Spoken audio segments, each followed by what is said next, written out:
The sun was setting over one of the most beautiful southwest evenings you can imagine. The shambles of the past day were but in the rearview mirror, both literally and mentally. Nature is powerful. It evokes emotion and rage, but it can also provide for emotion and rage of its own. I could almost look back and feel the wind passing through the open window of our rental PT Cruiser, that was made a wreck from traveling places it was never intended, and experiencing things that could never be imagined. The year was 2004, and while I was young it provided for a memory that could not be forgotten. Things started out as usual. You see, my dad and I always had a knack for adventure. While the motive may not have been clear, it started with a flight out of Reagan International Airport, with our sights set on the city of Las Vegas, via LAX, that is.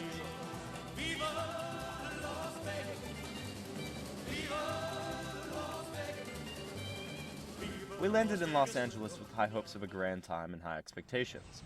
I can almost remember the airport, bustling, hectic, and lively as always.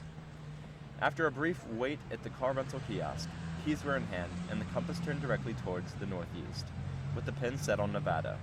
The car of choice? A Chrysler PT Cruiser. After a few short hours, we finally arrived. Checking in with a key to a hotel that seemed like a rip-off of the Big Apple seemed odd, but nonetheless I accepted the reality that we came to, that we went to Las Vegas to stay in New York, one of the city's most renowned themed casinos. What an experience it was, too. Lights were everywhere, and with a social life long past the hours of 4 a.m., you almost wonder if the hotel embodied the Vegas ideology of a city that never sleeps.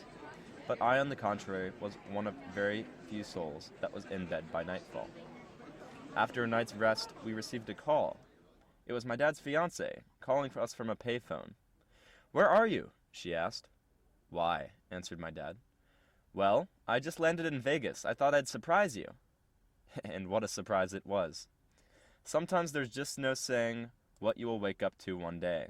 The element of surprise is a timeless quality that has no rationality. It has no sense or meaning except to thrill and enthrall the mind with a sense of unknowing and unpredictability.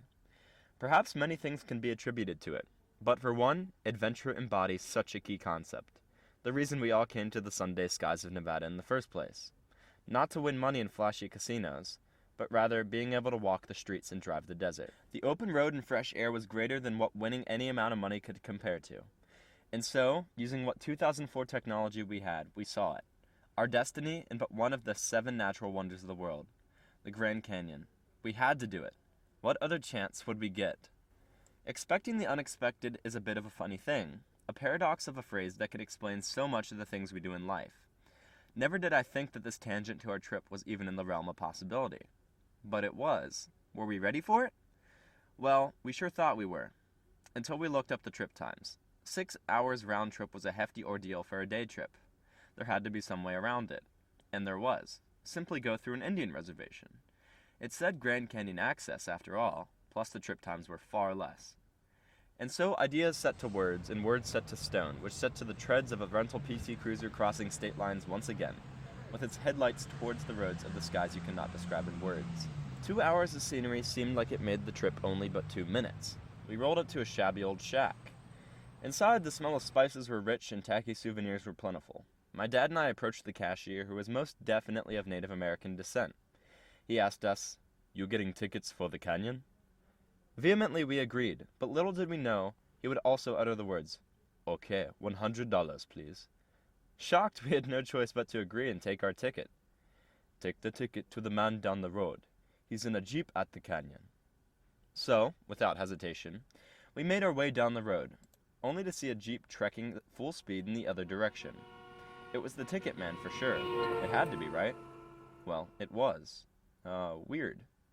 Well, we carried on down the road. We've come this far after all. Eventually the flat horizon turned into a drop-off, and the beauty of what nature provides uncovered its veil of mysteriousness to clarify in the form of a vast geographic masterpiece. The sights were amazing, but for the first time in the day, clouds hid us from the harsh sun, thankfully. Or so we thought. I remember distinctly throwing rocks off the cliff, but only to hear them zip right off the edge. Knowing no better, I thought nothing of it, but my dad was curious. What could make a rock zip in mid-air? Minutes passed, and the only worry we had was getting too close to the edge. Until, alas, the answer to my dad's question made itself self-evident. My dad's fiancée's hair stood up on end, and the electric feeling in our minds was also in the air. We were in danger of being struck by lightning.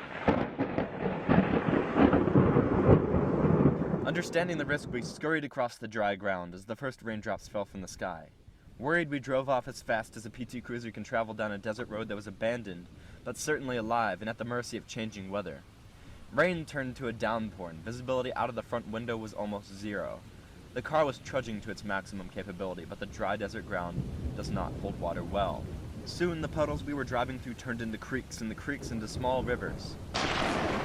Lightning struck within meters of the car, but that was the least of our worries, because we had just drove into moving water. You could hear it from the bottom of the car. The car struggled and trudged, but you can hear the tires to try to fight the current. With the luck and grace of God himself, we made it through the river and never lost traction. And not even a couple minutes after the entire ordeal was over, we arrived at that little shabby shack.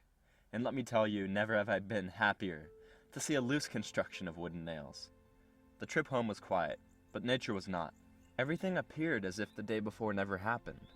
The only evidence that remained of it was a car that seemed like it had rode into battle. But no matter how rational your thoughts are, no matter how much planning you make for an occasion, there is always a wild card, a mystery in the air, a potentiality for absolutely anything to happen. It is most important to not disregard the unexpected, because no matter what you think, the realms of possibility are endless.